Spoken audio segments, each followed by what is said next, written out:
Selamat malam kaum Bapa yang diberkati dan dikasihi Tuhan Yesus Kristus, juga rekan-rekan pemuda-pemudi gereja yang Tuhan Yesus cintai.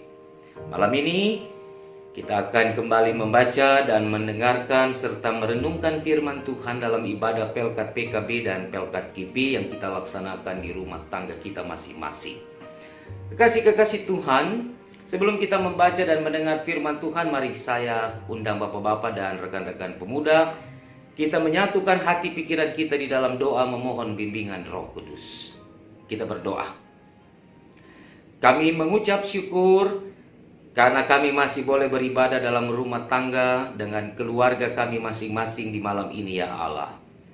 Kami mohon kepada Tuhan, kiranya Engkau menuntun kami di dalam pemberitaan firman-Mu ini, sehingga kami dimampukan untuk dapat mengerti, memahami, dan juga melakukan firman Tuhan di dalam hidup dan kehidupan kami sebagai anak-anak Tuhan. Bapa di surga, bersabdalah dan berfirmanlah, kami siap mendengarkan sabda-Mu. Amin. Pembacaan Alkitab pada malam hari ini masih dari kitab Perjanjian Lama, kitab Keluaran pasal 6 ayat 27 sampai pasal 7 ayat yang ke-7. Menyatakan demikian bagi kita. Pada waktu Tuhan berfirman kepada Musa di tanah Mesir, Tuhan berfirman kepadanya, "Akulah Tuhan, katakanlah kepada Fir'aun raja Mesir segala yang kufirmankan kepadamu." Tetapi Musa berkata di hadapan Tuhan, "Bukankah aku ini seorang yang tidak petah lidahnya? Bagaimanakah mungkin Firaun akan mendengarkan aku?" Berfirmanlah Tuhan kepada Musa, "Lihat, aku mengangkat engkau sebagai Allah bagi Firaun, dan Harun abangmu akan menjadi nabimu. Engkau harus mengatakan segala yang kuperintahkan kepadamu, dan Harun abangmu harus berbicara kepada Firaun, supaya dibiarkannya orang Israel itu pergi dari negerinya.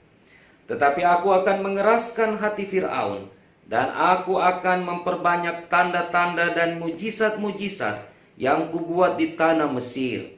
Bila mana Firaun tidak mendengarkan kamu, maka aku akan mendatangkan tanganku kepada Mesir dan mengeluarkan pasukanku, umatku, orang Israel, dari tanah Mesir dengan hukuman-hukuman yang berat.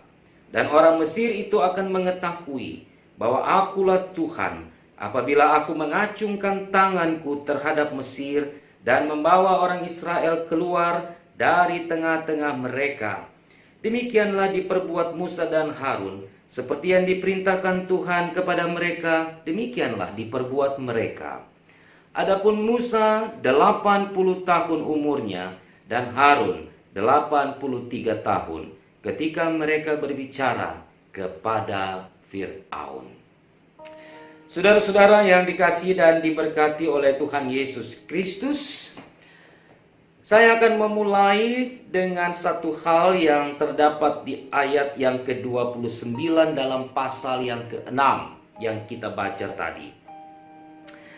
Menarik karena ada satu kata yang memang menjadi hal yang perlu kita pahami secara baik.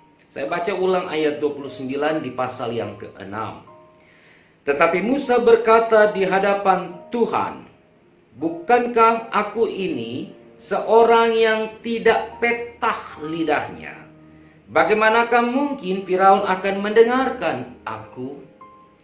Saudara-saudara, ayat ini bagi saya menarik karena ketika saya mencoba untuk mencari arti kata petah dalam Kamus Besar Bahasa Indonesia, maka sebenarnya kata ini mengandung makna pandai berbicara, mahir berbicara, dan dapat dikatakan mampu untuk berdiplomasi dan bernegosiasi. Ketika Musa katakan kepada Allah, "Bukankah aku ini seorang yang tidak petah lidahnya?"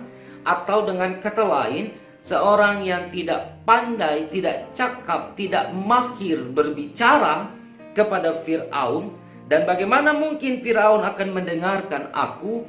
Maka saudara-saudara, saya mencoba untuk menarik sedikit ke belakang untuk melihat sejarah kehidupan dari Musa. Musa sejak ia dilahirkan, maka ia diselamatkan pada saat ibunya dan juga keluarganya membuang. Ia di Sungai Nil, ia diselamatkan oleh putri Firaun.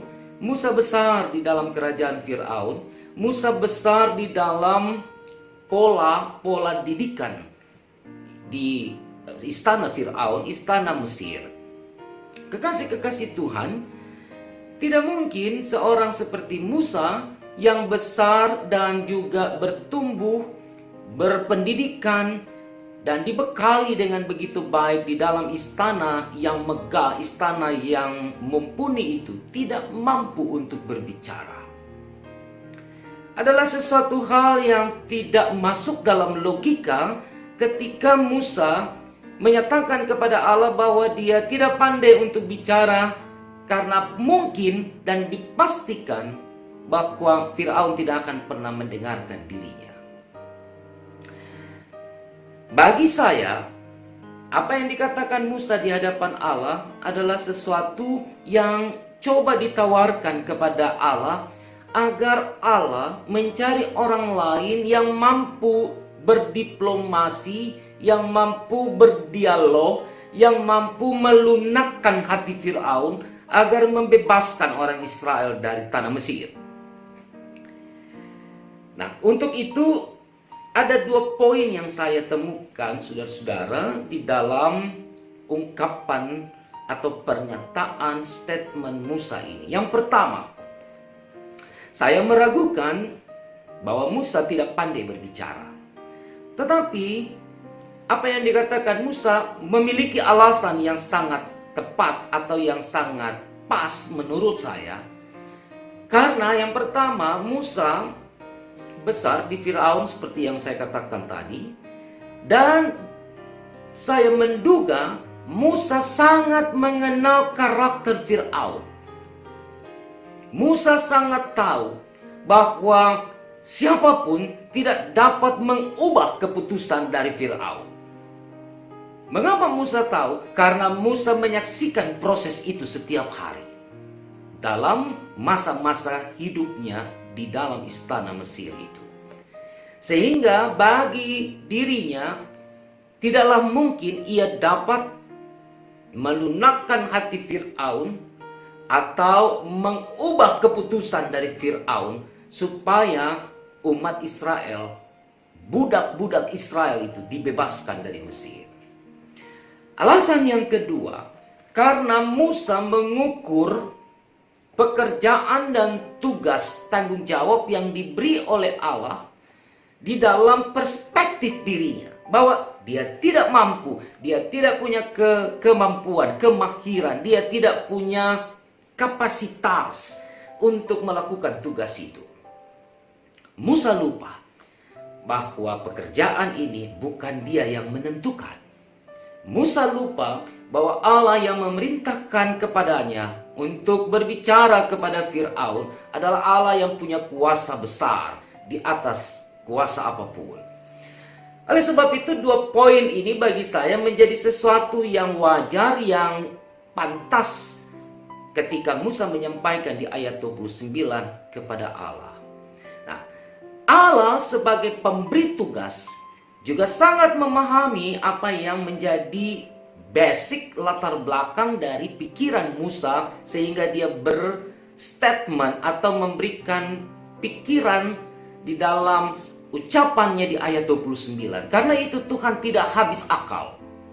Di dalam pasal 7 ayat 2 di bagian B, saudara bisa membaca dan melihat bersama bahwa Tuhan katakan, abangmu harus berbicara kepada Firaun supaya dibiarkannya orang Israel itu pergi dari negerinya. Artinya, kalaupun Musa tidak sanggup, Allah pakai Harun abangnya untuk menjadi juru bicara, menjadi orang yang menyampaikan niat Allah kepada Firaun. Tapi ada yang menarik yang kedua, selain ayat 29 tadi, di dalam ayat yang ketiga di pasal 7 saudara, dikatakan bahwa aku akan mengeraskan hati Fir'aun dan akan memperbanyak tanda-tanda dan mujizat-mujizat yang kubuat di tanah Mesir. Allah perintahkan Musa dan Harun bicara, tetapi Allah kemudian mengeraskan hati Fir'aun di sisi yang lain. Nampaknya ada kontradiktif dari keadaan ini. Tapi sebenarnya kalau kita mau lihat secara lebih dalam, di dalam pantauan atau di dalam pendekatan-pendekatan teologis, saudara-saudara, ini bukan sesuatu yang kontradiktif atau yang bertolak belakang. Atau seakan-akan kita mau katakan Allah sedang menguji Harun dan Musa untuk memberitakan atau mengatakan sesuatu berita besar kepada Fir'aun untuk mengeluarkan umatnya. Tapi di sisi lain Allah mempermainkan mereka dengan mengeraskan hati Fir'aun supaya menolak apa yang dikatakan oleh Musa maupun Harun. Bukan sesuatu yang kontradiktif sebenarnya. Tetapi Allah mau tunjukkan kepada Musa bahwa ia adalah Allah yang berkuasa. Allah yang bisa melunakkan, bahkan mengeraskan hati manusia, termasuk Fir'aun. Karena itu, saudara-saudara yang diberkati dan dikasihi Tuhan Yesus Kristus, bagian perikop malam hari ini menarik untuk kita cermati secara mendalam pula, untuk dibawa masuk di dalam kehidupan kita sebagai orang percaya. Yang pertama, kadang-kadang kita sering juga meragukan apa yang dipercayakan, diperintahkan Tuhan untuk kita kerjakan dan lakukan dengan alasan kita belum mampu, kita masih muda, kita tidak cakap bicara, kita tidak pandai untuk melakukan tugas itu dengan baik. Karena kita mengukur tugas yang Tuhan berikan itu, Tuhan percayakan itu dengan melihat, bercermin pada kapasitas diri, pada potensi diri kita. Kita lupa sama dengan Musa bahwa ketika Tuhan memberikan kepercayaan, ketika Tuhan memberikan tanggung jawab bagi kita, maka Tuhan memperlengkapi kita. Yang kedua, saudara-saudara, bapak-bapak dan juga rekan-rekan pemuda yang dikasihi dan diberkati oleh Tuhan Yesus Kristus, dalam kehidupan yang kita jalani, kita lupa bahwa kita punya Allah yang besar, Allah yang berkuasa, Allah yang dapat melakukan apa saja, baik itu melunakkan hati maupun mengeraskan hati kita. Karena itu, pada saat Allah memberikan kepercayaan kepada kita, yang harus diyakini dan yang harus dipahami adalah kita mau melakukannya di dalam kuasa Allah yang memperlengkapi diri kita. Karena itu, dalam tugas, pekerjaan, tanggung jawab apapun yang diberikan kepada kita, baik itu di dalam pekerjaan di kantor, pekerjaan dan usaha-usaha yang kita lakukan, maupun dalam pelayanan, firman hari ini mau mengatakan, lakukanlah dengan setia seperti Musa dan Harun lakukan, tanpa harus mempertimbangkan dan mempertanyakan kepercayaan dan tugas yang Tuhan beri bagi kita. Saudara lihat di ayat yang ke-7 bahwa Musa berumur 80, Harun berumur 83. Bukan orang-orang muda yang mengerjakan tugas berat ini, tapi Tuhan pakai mereka karena Tuhan mengenal hati mereka. Tuhan mengenal kepada siapa yang memberikan tugas dan kepercayaan. Oleh sebab itu, ketika Tuhan juga mempercayakan kita untuk melakukan hal-hal yang baik dan benar dalam hidup ini, peduli kepada sesama, peduli kepada orang lain, melakukan hal-hal yang indah, yang besar bagi Allah di tengah-tengah kehidupan, lakukan itu dengan penuh tanggung jawab. Karena pada saat saudara melakukannya dengan penuh syukur, kesetiaan dan ketaatan, maka apapun yang saudara kerjakan, saudara imani bahwa dia akan berhasil. Bukan karena saudara, tapi hasil karena Tuhan Allah yang telah mempercayakan tugas itu kepada saudara sekalian. Dia yang akan menyelesaikannya dengan cara dalam waktu yang tepat. kunci dari semuanya adalah lakukanlah tugas yang Tuhan beri dengan penuh syukur dan tanggung jawab. Tuhan Yesus berkati kita.